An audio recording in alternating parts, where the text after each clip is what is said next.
ఎందుకు ఈ అల్లల గల కారణాలు ఏంటి, బంగ్లాదేశ్లో ఏం జరుగుతుంది? బంగ్లాదేశ్లో ముస్లింలు హిందువుని చంపేశారు, మన రక్తం మరిగిపోవట్లేదు ఏమిటి? ఆ సందర్భంగా ఎప్పుడైనా వీళ్ళ నోరులు లేచాయా? ఇప్పుడు అక్కడ ఒక మనిషి చనిపోయాడు అనగానే ఇంత రెచ్చిపోయి ఎందుకు మాట్లాడు? ఇది చెప్పడం ద్వారా ఇక్కడ హిందూ సమాజాన్ని ఒక్కసారి ఉద్రిక్తపరిచి తమతో కట్టేసుకోవడం అనే ప్రోగ్రాం ఉంది ఇక్కడ. నమస్తే. ప్రస్తుతం మనతో పాటు పొలిటికల్ అనలిస్ట్ అలాగే సీనియర్ జర్నలిస్ట్ భరద్వాజ్ గారు ఉన్నారు. తాజా పరిణామాల గురించి కూడా వారి యొక్క అభిప్రాయం తెలుసుకుందాం. సార్, బంగ్లాదేశ్లో మరోసారి చిచ్చు అయితే మాత్రం అక్కడ కనిపిస్తూ ఉంది. అల్లర్లు కనిపిస్తున్నాయి, నిరసనలు కనిపిస్తున్నాయి, పెద్ద ఎత్తున రోడ్లపై కూడా జనాలు వస్తున్నారు. హత్య నేపథ్యంలో సాగిన ఈ యొక్క ఉదాంతం అక్కడ హిందువులపై అలాగే ఒక వ్యక్తిని పట్టుకొని కూడా చంపిన పరిస్థితి. ఒకసారి ఈ ఎపిసోడ్ అందుకని చూస్తే మాత్రం ఎందుకు ఈ అల్లల గల కారణాలు ఏంటి, బంగ్లాదేశ్లో ఏం జరుగుతుంది? బంగ్లాదేశ్లో 24 నుంచి మనం చూస్తూనే ఉన్నాం. అక్కడ రిజర్వేషన్ ఆందోళన జరిగింది. ఆ సందర్భంగా షేక్ హసీనా పారిపోయి వచ్చేసింది. ఓకే. అలాగే నోబెల్ పురస్కార గ్రహీత యూనస్ని అక్కడ సింహాసనం మీద కూర్చోబెట్టారు. ఓకే. ఆయన ఆధ్వర్యంలో జరుగుతున్నటువంటి వ్యవహారంలో ఇప్పుడు ఒక ముస్లిం నాయకుడి మీద కూడా దాడులు జరుగుతున్నాయి అక్కడ.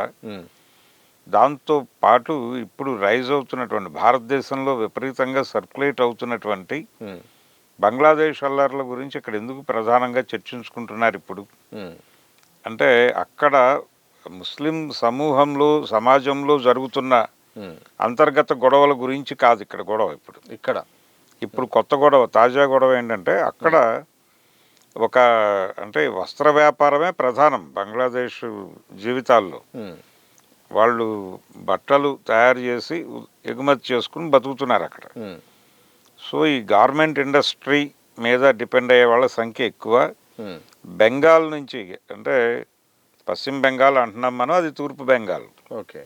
ఈ పశ్చిమ బెంగాల్ నుంచి బంగ్లాదేశ్కి వెళ్ళి అక్కడ ఈ గార్మెంట్ ఇండస్ట్రీలోనే పనిచేస్తున్నటువంటి ఒక వ్యక్తి, ఓకే, అతన్ని టార్గెట్ చేసి చంపేశారు. చంపడానికి రీజన్ ఏమిటి? వాళ్ళు ప్రకటించిన కారణం మహమ్మద్ ప్రవక్త గురించి అతను హీనంగా మాట్లాడాడు, దైవ దూషణ చేశాడు, కాబట్టి అతన్ని మేము చంపేశామని వాళ్ళు ఒక జస్టిఫికేషన్ డైలాగ్ చెప్పారు. సో ఇప్పుడు భారతదేశంలో, అంటే ఒక హిందువుని చంపేసిన దేశం పట్ల మనం ఎలా స్పందించాలి అని భారతదేశ ప్రజలకి ఒక ప్రశ్న వేస్తుంది. దీన్ని సర్క్యులేట్ చేస్తున్న వాళ్ళందరూ, దీని గురించి రాస్తున్న వాళ్ళందరూ ఆ ప్రశ్నని దేశం ముందు ఉంచుతున్నారు. ఇది ఒక దారుణమైన సందర్భం. కుట్ర ఉంది దీనిలో. చాలా స్పష్టమైనటువంటి కుట్ర ఏంటంటే, భారతదేశంలో మెజారిటీ మతం హిందూ మతం, మైనారిటీ మతం ముస్లిం, ఇస్లాం. అక్కడ పరిస్థితి ఏంటి? మెజారిటీ మతం ఇస్లాం, ఓకే, మైనారిటీ మతం హిందూ. ఓకే. అక్కడ హిందూ పాపులేషన్ గణనీయంగా తగ్గిపోయింది. 30% ఉండేవాళ్ళు, అది 2%కి వచ్చింది అనేది ఒక నెరేటివ్ చూపిస్తున్నారు. ఎక్కడ చూపిస్తున్నారు? ఇండియాలో చూపిస్తూ ఇక్కడ ముస్లిం పాపులేషన్ విపరీతంగా పెరిగిపోయింది. ఇండోనేషియా తర్వాత అత్యధిక ముస్లిం పాపులేషన్ ఉన్న దేశం ఇండియా. కాబట్టి భారతదేశం ఇస్లాం ప్రమాదాన్ని ఎదుర్కోబోతోంది. సమీప, అంటే ఇంకొక 5-6 ఏళ్లలోనే భారతదేశం పాకిస్తాను బంగ్లాదేశ్ కాబోతోంది అనేటువంటి ఒక నేరేటివ్ని చాలా కాలంగా ప్రజల బుర్రల్లో ఎక్కిస్తున్నారు ఇక్కడ ఉన్నటువంటి మెజారిటీ మత పెద్దలు. ఈ ఎక్కిస్తున్నటువంటి వాళ్ళకి ఇది అద్భుతంగా దొరికింది. ఈరోజు బంగ్లాదేశ్లో ఒక హిందువుని చంపేయటం అనే ఒక పాయింట్, ఆ హత్య నిజానికి ఇక్కడ మైనారిటీలను చంపిన కేసులు ఎన్నున్నాయి? వాటి సందర్భంగా ఎప్పుడైనా ఎవరైనా ఈ మాట్లాడుతున్న వాళ్ళందరూ మాట్లాడారా? ఇక్కడ దారాసింగ్ అనేటువంటి వ్యక్తి వెళ్ళి అక్కడ పీటర్ హెయిన్స్, ఆయన క్రైస్తవ మత బోధకుడిని, ఆ కుటుంబం మొత్తాన్ని సజీవ దహనం చేసిన రోజున ఇప్పుడు మాట్లాడుతున్న వాళ్ళల్లో ఎవరైనా మాట్లాడారా?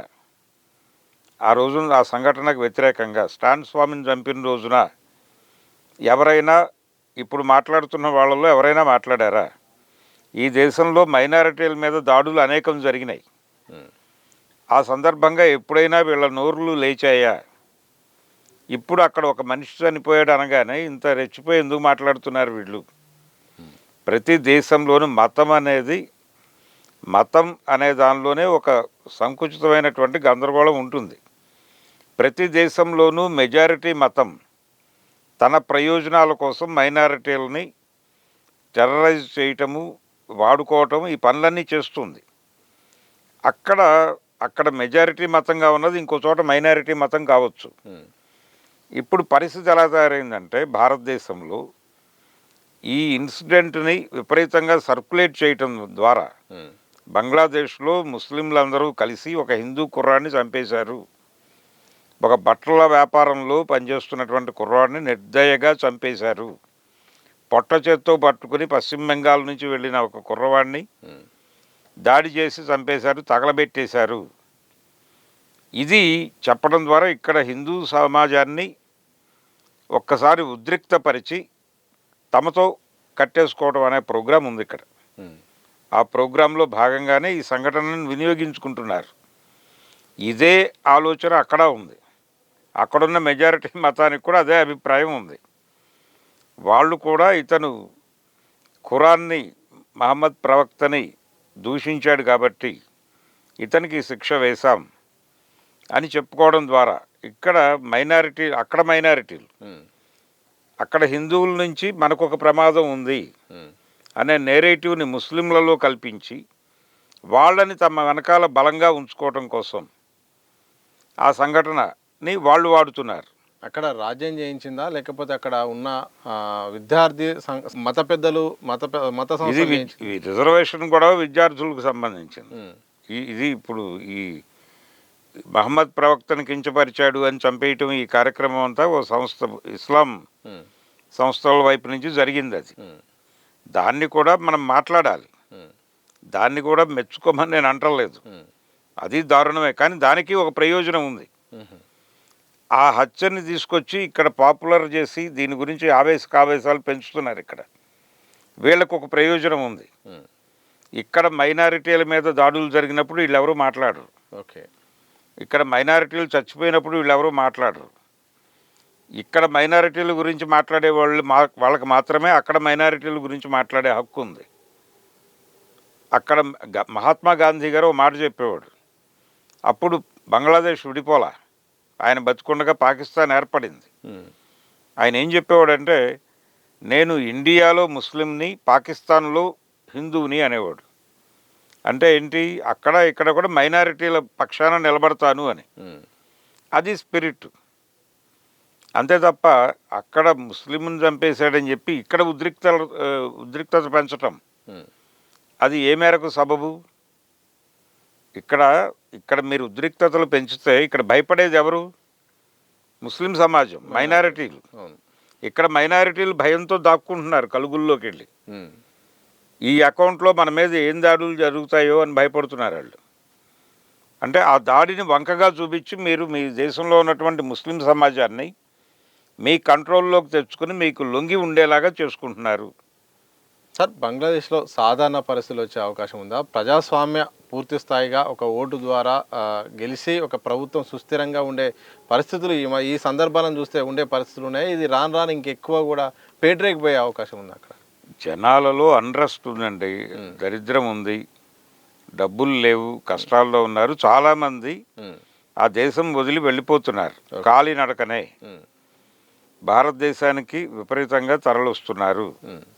వీళ్ళు రోహింగ్యాలు అనే పేరుతో బ్రాండ్ చేసి అక్కడ పెడుతున్నటువంటి చాలా మందిలో మెజారిటీ బంగ్లాదేశ్ నుంచి వస్తున్నారు, బర్మా నుంచి వస్తున్నారు, పాకిస్తాన్ నుంచి వస్తున్న వాళ్ళు కూడా ఉన్నారు. ఇప్పుడు ఈ దుంకి అనేటువంటి ఒక స్కీమ్లో దేశంలోకి రకరకాల పద్ధతుల్లో ప్రవేశిస్తున్నారు. వీళ్ళందరూ ఇప్పుడు అలా వచ్చిన వాళ్ళు ఈ రోజున కాదు, చాలా కాలంగా వస్తున్నారు. ఈ చాలా కాలంగా వస్తున్న వాళ్ళు ఎవరికి ప్రాపర్ డాక్యుమెంటేషన్ లేదు ఈ దేశంలో పుట్టామని. ఓకే, అందుకని సిఏఏ అనే పేరుతో పౌరసత్వ సవరణ చట్టం అనే పేరుతో వీళ్ళందరినీ బయటకు గెంటేసే ఒక ప్రోగ్రాం ఉంది ప్రభుత్వం దగ్గర. బయటకు గెంటేస్తుందని నేను అనుకోవడం లేదు. భయపెడుతుంది, టెర్రరైజ్ చేస్తుంది, లొంగ తీసుకుంటుంది. మీరు మాకు లొంగి పడుండాలి అని చెప్పి వాళ్ళతో ఓత్ తీసుకుని వదిలిపెడుతుంది. ఆ కార్యక్రమం నిర్వహించడం కోసం రకరకాల సన్నాహాలు చేసుకుంటున్నారు వాళ్ళు. అందులో భాగమే ఈ జరిగిన ప్రతి సంఘటనని వాడుకుంటున్నారు వాళ్ళు. ఇప్పుడు బంగ్లాదేశ్లో జరిగినటువంటి ఒక హిందూ యువకుడి హత్య, దాన్ని వాడుకుని పబ్బం గడుపుకునే ప్రయత్నం ఇక్కడ ఉన్నటువంటి హిందూ మతోన్మాదాన్ని రెచ్చగొడుతున్నటువంటి ఆ పొలిటికల్ పార్టీ, ఆ రాజకీయ కూటమి ఎన్డీఏ చేస్తోంది చాలా స్పష్టంగా. దీని మీద అంటే ప్రజలకి ఒక జ్ఞానం ఇవ్వాల్సినటువంటి రాజకీయ పార్టీలు ఉద్రిక్తతలు రెచ్చగొట్టే పద్ధతిలో దాని గురించి మాట్లాడుతున్నాయి, దాని గురించి ట్వీట్ చేస్తున్నారు ప్రతి ఒక్కరు.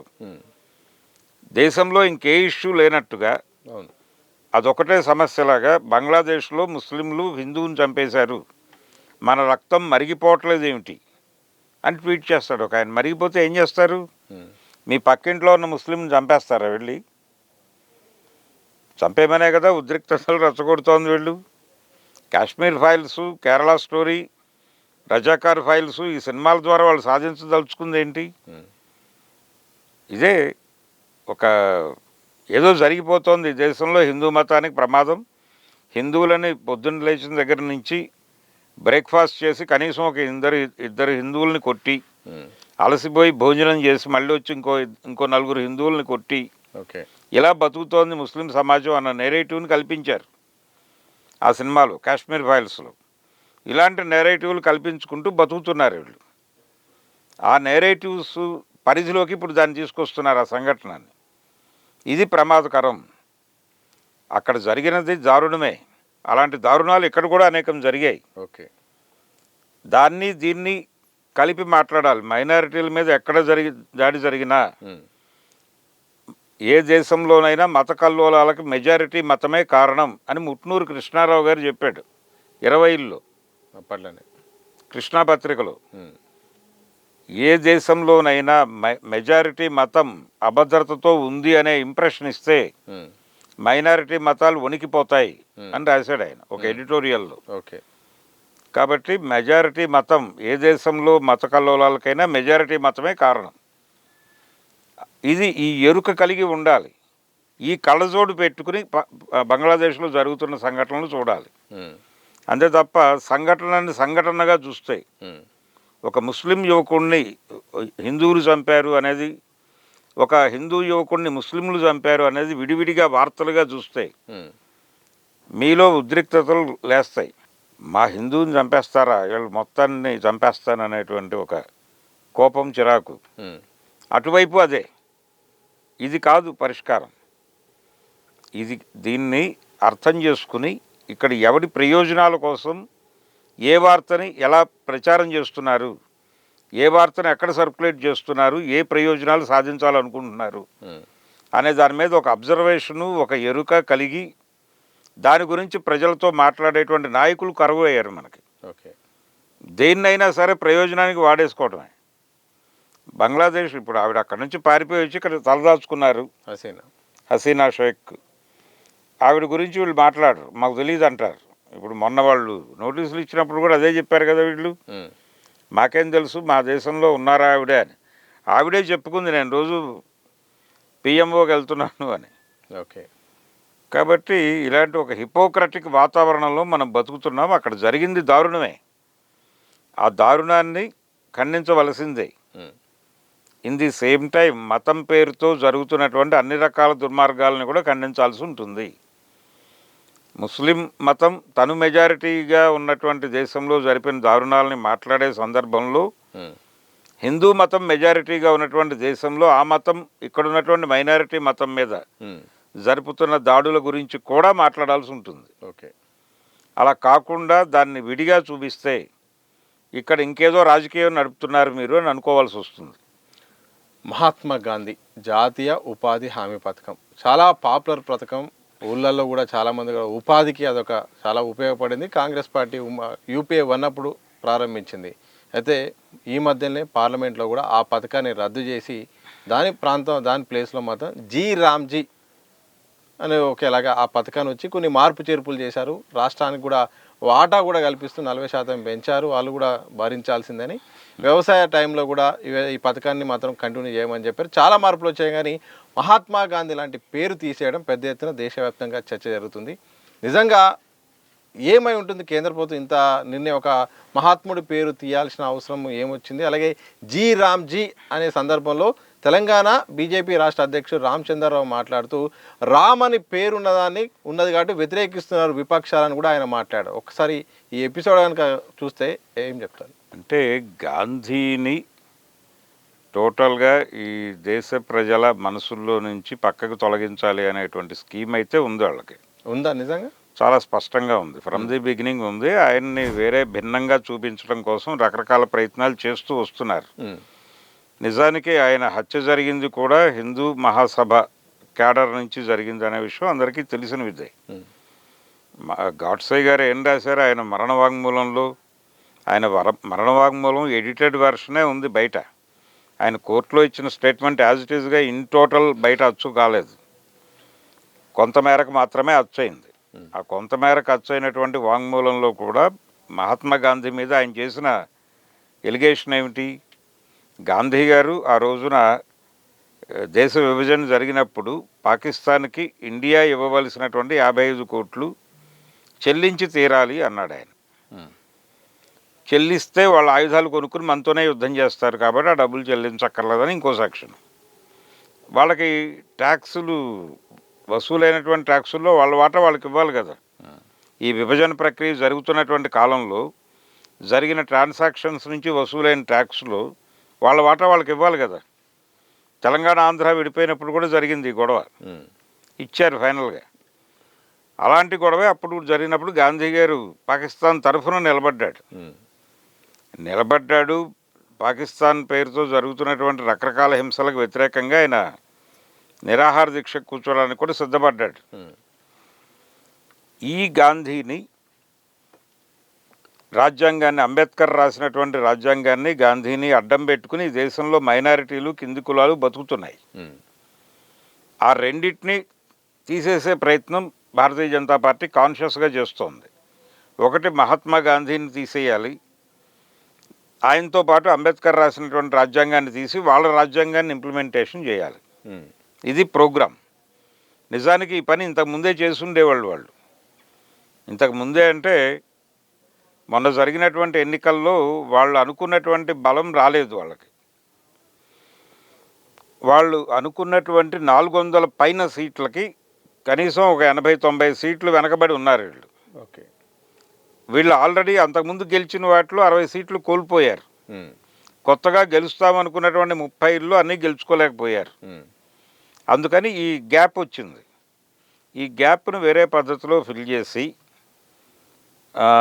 ఫిల్ చేయటం ద్వారా వీళ్ళు అధికారం నడుపుతున్నారు. ఓకే, కానీ నిజానికి అలా గెలిచి ఉంటే చాలా స్పష్టంగా ఈ దేశంలో రాజ్యాంగాన్ని తీసి పక్కన పెట్టి వీళ్ళ రాజ్యాంగాన్ని అమలు చేయాలి అని అనుకుని ఒక రాజ్యాంగాన్ని తయారు చేసుకుని దాన్ని ఇప్పుడు అమలు చేయలేని పరిస్థితి ఉండటం వలన దాన్ని ఫ్రిడ్జ్లో పెట్టి హోల్డ్ చేశారు. ఓకే, కాబట్టి దేశ రాజ్యాంగానికి కూడా ప్రమాదం ఉంది. మహాత్మా గాంధీ ఒక్కడికే కాదు, మహాత్మా గాంధీని నెమ్మదిగా అన్ని పథకాల నుంచి, అన్ని పద్ధతుల నుంచి పక్కకి తరలించడం అనేది జరుగుతోంది. ఆ ప్రాసెస్లో భాగంగానే ఈ గ్రామీణ ఉపాధి హామీ పథకానికి కూడా ఆయన పేరు తీసేయటం అనే కార్యక్రమం జరిగింది. నెమ్మదిగా దీన్ని డైల్యూట్ చేసుకుంటూ వెళ్తున్నారు. ఈ డైల్యూట్ చేసుకుంటూ వెళ్ళే ప్రాసెస్లోనే ఇప్పుడు ఇదంతా చూస్తున్నాం మనం, ఈ ప్రయోగాలు, ప్రయత్నాలు ఇవన్నీ. ఓకే, ఈ కాషాయీకరణ కార్యక్రమంలో భాగంగానే గాంధీ మీద దాడి, గాంధీ మీద, రాజ్యాంగం మీద. ఇప్పుడు గాంధీని, రాజ్యాంగాన్ని కాపాడుకోవటం అనేది దళిత, బడుగు, బలహీన వర్గాల కార్యక్రమం కింద మారుతోంది. మరి ఏ మేరకు పట్టించుకుని దీని మీద ఉద్యమాలు చేస్తారో చూడాలి. తెలంగాణ రాష్ట్రంలో ఫిరాయింపుల అంశం ప్రధానంగా చర్చకు వస్తుంది. ఇప్పటికే తెలంగాణ సంబంధించిన రాష్ట్ర స్పీకర్ అయితే మాత్రం 5 సంబంధించిన ఎమ్మెల్యేల విషయంలో మాత్రం క్లీన్ చిట్ ఇచ్చారు. వాళ్ళు పార్టీ మారినట్టు ఎలాంటి ఆధారాలు లేవని చెప్పారు. మరో 5 సంబంధించిన అంశం పెండింగ్లో ఉంది. సో ఒకవేళ మిగతా 5గురు విషయంలో ఎలాంటి తీర్పు వచ్చే అవకాశం ఉంది? తెలంగాణ రాష్ట్రంలో ఏమైనా ఉప ఎన్నికలు వచ్చే అవకాశం ఉందా? ఒకవేళ జూబ్లీహిల్స్ తరహా మరోసారి రాష్ట్రంలో ఉప ఎన్నిక వస్తే జరిగే పరిణామాలు ఏంటి? రాజకీయ పరిస్థితులు ఏంటి సార్? అంటే ఫిరాయింపులు అనేది మనకి తెలిసిన విషయమే. కడియం శ్రీహరి గారు నేను ఇంకా బారాసా మనిషినే అని చెప్పి నిన్నో మొన్నో చెప్పాడు కదా, అలా చెప్పుకుంటారు. అంటే అక్కడ ప్రమాదం ఉంది అనుకున్నప్పుడు వీళ్ళ ఇంటెగ్రిటీని వీళ్ళు భగ్నపరుచుకోరు కదా, ఏదో మాట్లాడేశాం కాబట్టి అని. అందుకని తొందరపాట్లు ఉండవు. వీళ్ళు చాలా పద్ధతిగానే ఎలా అంటే వాళ్ళని ఎలా ఉపయోగించుకోవాలని చెప్పి వాళ్ళు ఆలోచిస్తున్నారు. మీరు బీఆర్ఎస్తోనే ఉండండి, బీఆర్ఎస్లోనే ఉండండి, వాళ్ళు అలవ్ చేస్తే అక్కడుండి మా కోసం పనిచేయండి అని చెప్తారు. ఆ ప్రోగ్రాంలో భాగంగా కొంత అవగాహన అయినట్టుంది వాళ్ళకి. అందుకనే ఆయన శ్రీహరి గారు ఆ మాట మాట్లాడేశాడు అలవోకగా. అలా పదవులు కాపాడుకోవటం అనే ప్రోగ్రాం వాళ్ళకి, కొంతమంది మెంబర్స్ మనతో ఉన్నారని చెప్పుకునే అవసరం వీళ్ళకి ఉండటం వల్లనే జనరల్గా ఈ అమ్మకాలు కొనుగోళ్ళు జరుగుతూ ఉంటాయి. ఆయారాం గయారాం అంటాం మనం. ఈ ఆయారాములు గయారాములు ఇలాగే ఆవిర్భవిస్తారు. ఈ కొనుగోలు మనుషుల్ని కొనేసి దొడ్లో కట్టేసుకోవటం అనేది మార్కెట్ ఎకానమీ నుంచి మనకు అబ్బిన లక్షణం. ప్రతి మనిషికి ఒక రేటు ఉంటుంది, అది తెలుసుకోవటంలోనే నీ తెలివితేటలు ఉన్నాయి ఓకే అని చెప్తున్నారు వాళ్ళు ఓపెన్గా. అందులో భాగమే ఇదంతా. ప్రయోజనం ఆశించి మారారు వాళ్ళు. అది కడియం కావచ్చు, దానం కావచ్చు, మరొకళ్ళు కావచ్చు, ఎవరైనా.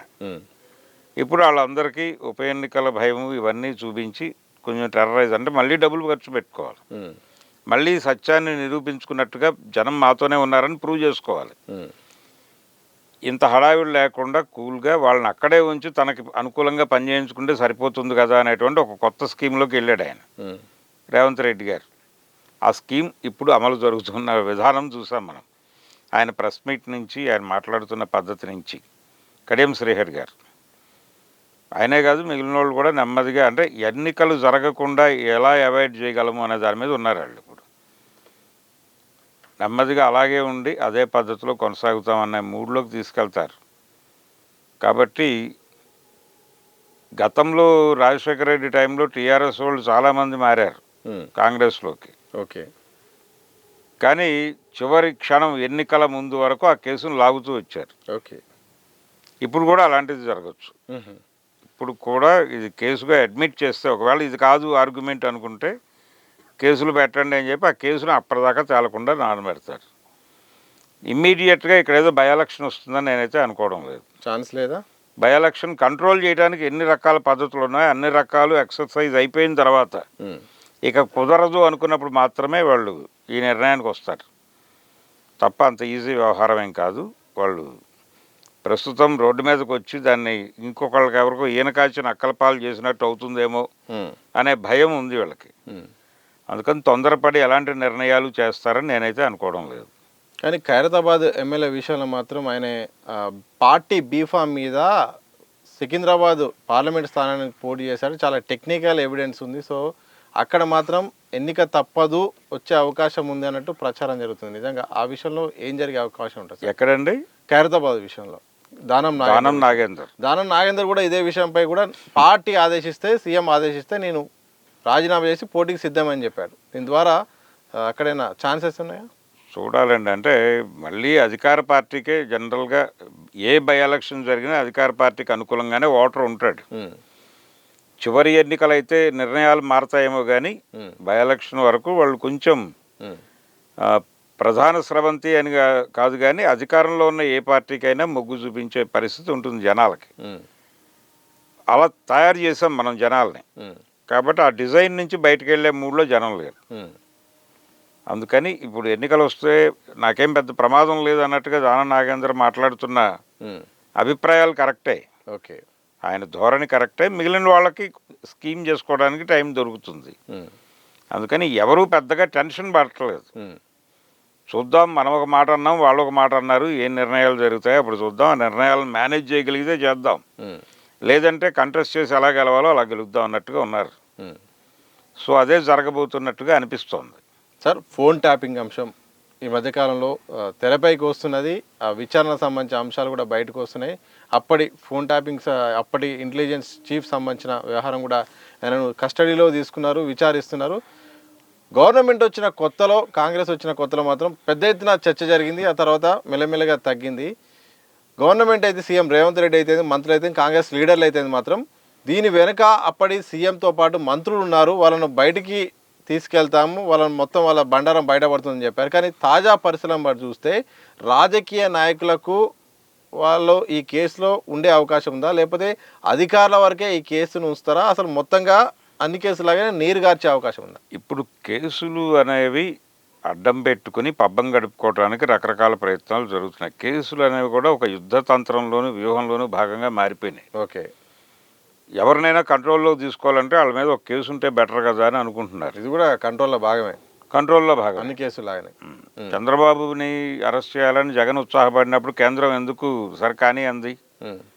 వారి ఆదేశాలతోనే కదా జరిగింది. చంద్రబాబుని కంట్రోల్లో తీసుకోవాలంటే అతను మన ఏదో కేసులో ఇరుక్కుని ఉండాలి.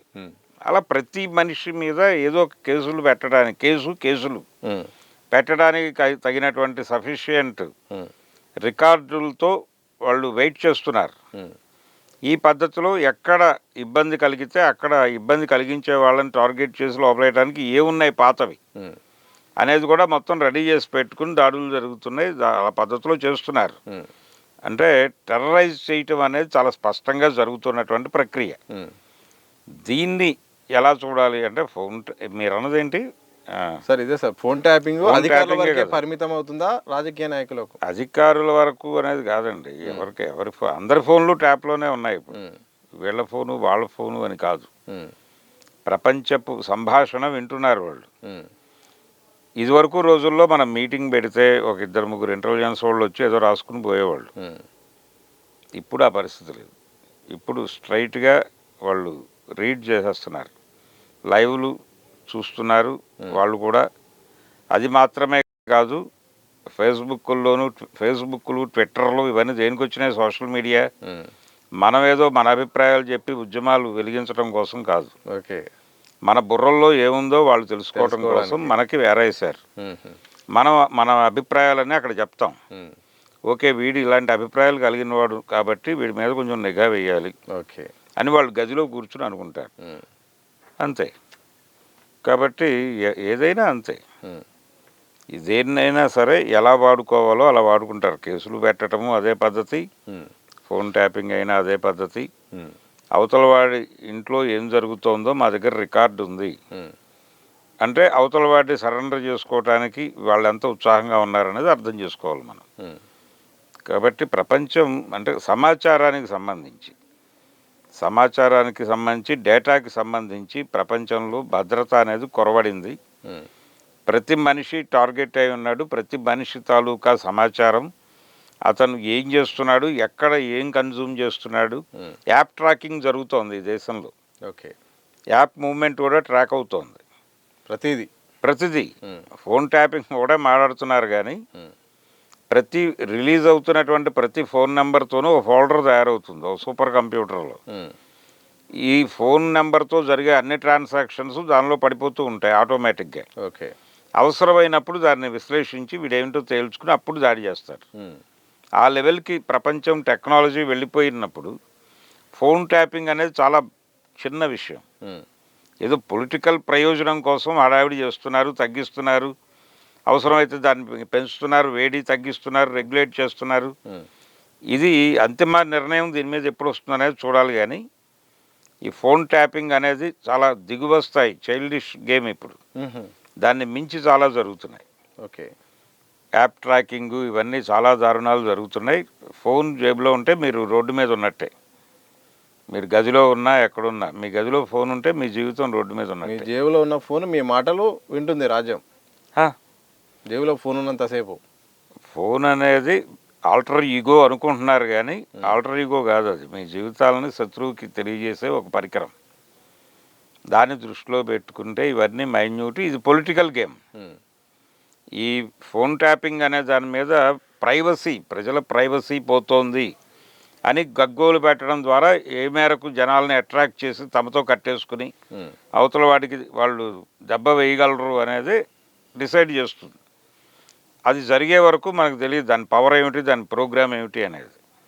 దానికోసం వెయిట్ చేయడం తప్ప చేయగలిగింది ఏం లేదు. సార్, తెలంగాణ రాష్ట్రంలో స్థానిక సంస్థల ఎన్నికలు 3 దశల్లో అయిపోయినాయి. పాత పద్ధతిలో రిజర్వేషన్లో ఎన్నికలు నిర్వహించారు. అయితే ఇక్కడ 2 అంశాలు వస్తున్నాయి. ఒకటి, బీఆర్ఎస్ ఏమంటుందంటే ఇమ్మీడియట్గా పరిషత్ ఎన్నికలు నిర్వహిస్తారని అందరు అనుకున్నారు, కానీ ఈ రిజల్ట్ చూసి భయపడే ఈరోజు షెడ్యూల్ లేట్ చేస్తుందనేది బీఆర్ఎస్ అంటుంది. మరోవైపు పాత పద్ధతిలో పరిషత్ ఎన్నికలు జరుగుతాయా, మున్సిపల్ ఎన్నికలు జరుగుతాయా, లేకపోతే 42% రిజర్వేషన్తో ప్రభుత్వం వెళ్తుందని ఒక క్వశ్చన్ ఉంది. మీ వ్యూ ప్రకారం ఎట్లా జరిగే అవకాశం ఉంది సార్? అంటే స్థానిక సంస్థలని కూడా తన కంట్రోల్లో తీసుకోవాలని రాష్ట్ర ప్రభుత్వం అనుకుంటుంది కదా, కొత్తగా వచ్చిన ప్రభుత్వం. ఒక కాన్ఫిడెన్స్ ఏంటంటే లోకల్ బాడీ ఎలక్షన్స్ ఎప్పుడూ కూడా రూలింగ్ పార్టీకి అనుకూలంగా ఉంటాయి అనేది ఒక బిలీఫ్.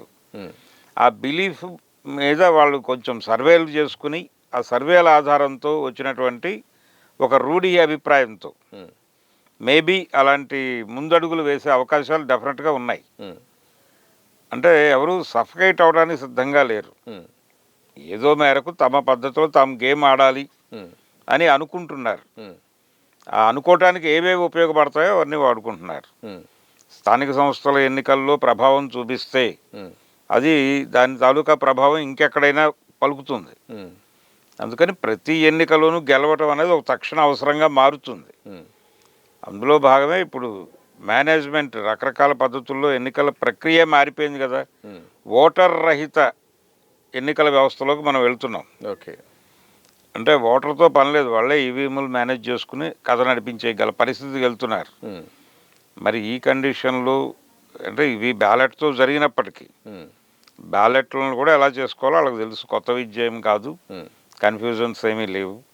కాకపోతే స్థానిక సంస్థల ఎన్నికలలో కూడా అన్నీ జరుగుతాయండి. పంచాయతీ అంటే మీరు అంటున్నట్టు రిజర్వేషన్ల జడ్పీ ఎన్నికలు ఇవన్నీ అన్నీ ఆ ప్రక్రియలోనే ముందుకెళ్తారు. 42% రిజర్వేషన్లతో వెళ్తారా?